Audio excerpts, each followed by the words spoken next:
I want to tell you about a bag of powder that's been sitting on the bottom shelf of your local farm supply store, covered in dust, priced like it's an afterthought. $12, maybe less. And I'm going to show you how that bag will turn your lawn a deeper, darker green in 24 hours than a $70 jug of premium liquid fertilizer will manage in an entire week. I'll be straight with you. That's not a thumbnail exaggeration. That's something you can test in your own yard this weekend on 2 strips of grass, side by side, and watch happen with your own eyes.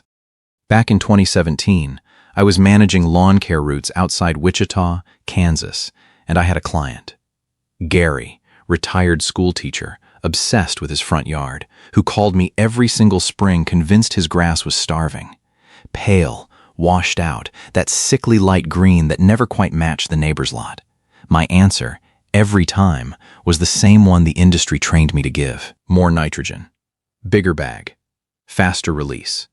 And every single time, 2 weeks later, Gary's lawn looked exactly the same. Sometimes worse. It took me 3 years of watching that pattern repeat. Not just with Gary, with dozens of lawns. Before I figured out I'd been solving the wrong problem the entire time. And once you understand what I found, you're going to look at your own yellow lawn completely differently. Here's what almost nobody tells you. When your lawn looks pale, your brain jumps straight to one conclusion. It's hungry, it needs food, go buy fertilizer. That instinct isn't crazy. It's just incomplete in a way that costs homeowners a fortune every single year. Grass gets its green from chlorophyll, and chlorophyll needs nitrogen. That part's true. Nitrogen literally sits inside the molecule. But here's the piece that gets buried. Several of the enzyme steps that actually build chlorophyll don't function at all without iron. Iron isn't in the finished molecule. Not one atom. It's not the product. It's the machinery. And when the machinery seizes up, it doesn't matter how much raw material you've stacked outside the factory door. Trust me on this one. You can have a lawn absolutely swimming in nitrogen, fed 6 weeks ago, soil test coming back rich, and it can still be pale. Because the assembly line stalled for a completely different reason. Now here's where it gets strange. Iron isn't rare. It's the 4th most abundant element in the Earth's crust. It's why your soil is brown, why clay is red. There's more iron under your lawn than that grass could use in 1,000 years. Your lawn is starving in a warehouse. The problem isn't the amount. It's the form. Once soil pH climbs above about 7, iron starts binding into compounds so insoluble the roots physically cannot absorb it. According to Texas A&M AgriLife's turfgrass research, this iron lockup becomes a significant limiting factor across the alkaline soils common throughout much of the central and western United States. And it's not just geology. If your house was built in the last 30 years, think about what happened when they poured the foundation, the driveway, the sidewalk. Concrete waste is loaded with lime, and lime drives soil pH straight up. There's a strip of permanently alkaline soil hugging thousands of homes across this country, hiding in plain sight along the driveway, which is exactly why that stretch of grass always looks worse than the rest of the yard. Plants can shuffle nitrogen around internally. When they run short, they pull it from old leaves and ship it to new growth. So nitrogen-starved grass yellows from the bottom up, uniformly. Iron doesn't move like that. Once it's locked into tissue, it stays put. So iron deficiency shows up in the newest growth first. The freshest blades come in pale while older growth underneath still looks fine. Researchers at Iowa State University Extension have documented this same interveinal pattern in ornamentals and turf, where tissue between the veins yellows while the veins themselves stay green. From 30 feet away, iron deficiency and nitrogen deficiency look identical. So the homeowner buys nitrogen. The nitrogen makes the plant grow faster.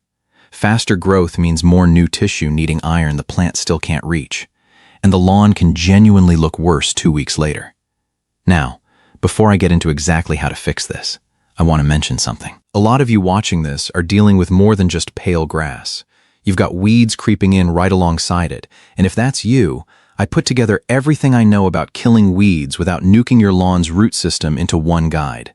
Larry's 30-day weed kill protocol. It's normally $47. I've got it marked down to $17 right now. Links at LawnCareLarryBooks.com. All right, back to the rust. The bag on that dusty shelf is ferrous sulfate, iron sulfate, sometimes sold as a moss killer, sometimes with barely any labeling at all. It's roughly 20% iron by weight. It's been used in agriculture for over a century, and a 50-pound bag runs somewhere between $25 and $40. Here's the math. A typical rate is 2 to 3 ounces dissolved in water per 1,000 square feet. That's a few cents per application. A decent-sized front yard costs you maybe 50 cents. That bag lasts years. Compare that to a $70 jug that covers a few thousand square feet, promises color in 7 to 10 days, and delivers most of that color through nitrogen you could have bought for a tenth of the price as plain urea.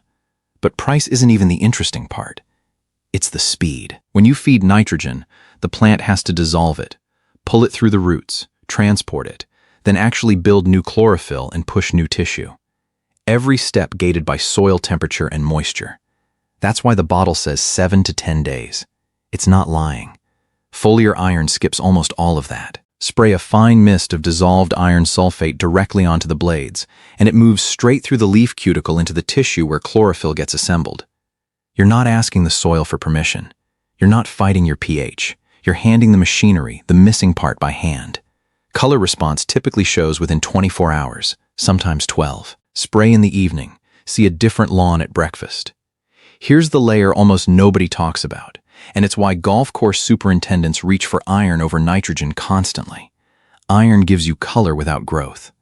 Nitrogen greening and nitrogen growth are the same event. You can't separate them. Every time you push color with nitrogen, you're also pushing top growth. More mowing, thinner cell walls, softer tissue that fungal disease loves. Iron does none of that. The blade darkens, growth rate barely moves. You get the photograph without the maintenance bill. You don't have to take my word for it. Mix about 2 ounces of ferrous sulfate, roughly a quarter cup, into a gallon of warm water until it goes a murky rust color. Mark out a strip with a hose or some stakes. Spray one side, leave the other untouched. Do it in the evening or on an overcast day, never in blazing midday sun on hot, dry turf. Then go inside. Check it the next morning, then again that evening. If iron was your bottleneck, you'll see one of the most dramatic before and afters in lawn care. A hard, unmistakable edge where the sprayed side has gone deep blue-green. If nothing changes after 48 hours, that's real information too. Iron wasn't your problem, and you just saved yourself a season of chasing the wrong fix. Go check your yellowing pattern again. Bottom up and uniform means you actually need nitrogen.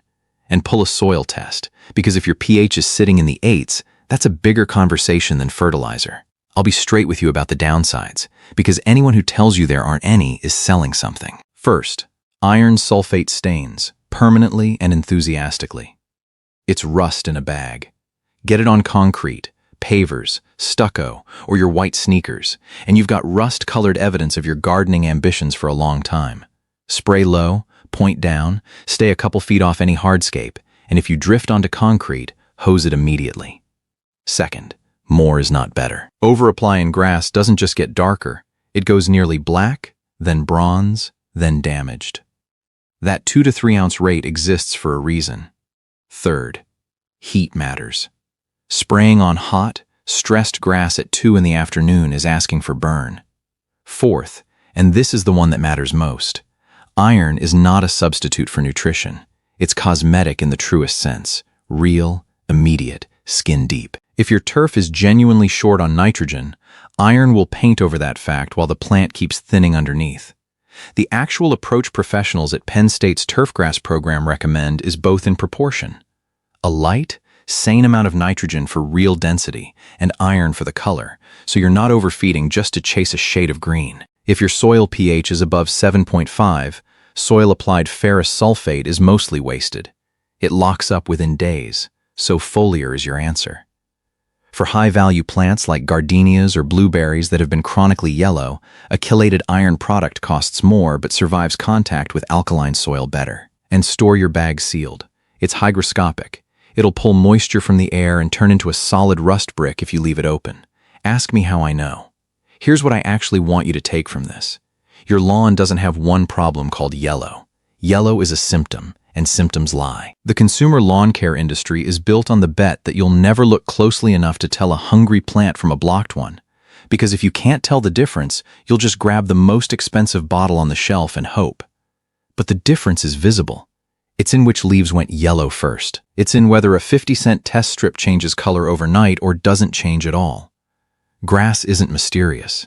It's a machine with requirements, and when it looks wrong, it's telling you exactly which requirement isn't being met. Gary, by the way. That strip along his driveway greened up in about 18 hours the first time I actually tried this instead of another bag of fertilizer. Took me 3 years to get there. Takes you one evening with a garden sprayer and a quarter cup of rust. So walk out there tomorrow morning. Get down close. Look at the new growth versus the old. And ask yourself, has your lawn been hungry this whole time? Or has it been standing in a warehouse full of food it couldn't open? Have you got that strip along your driveway that never seems to green up no matter what you feed it? Tell me in the comments. I'd bet money on what's causing it. If this helped, hit like and subscribe for more lawn care guides. And if you're tired of fighting weeds too, grab Larry's 30-day weed kill protocol at LawnCareLarryBooks.com. Links below. Trust me on this one. It'll save you a season of guessing. Thanks for watching, and I'll see you in the next one.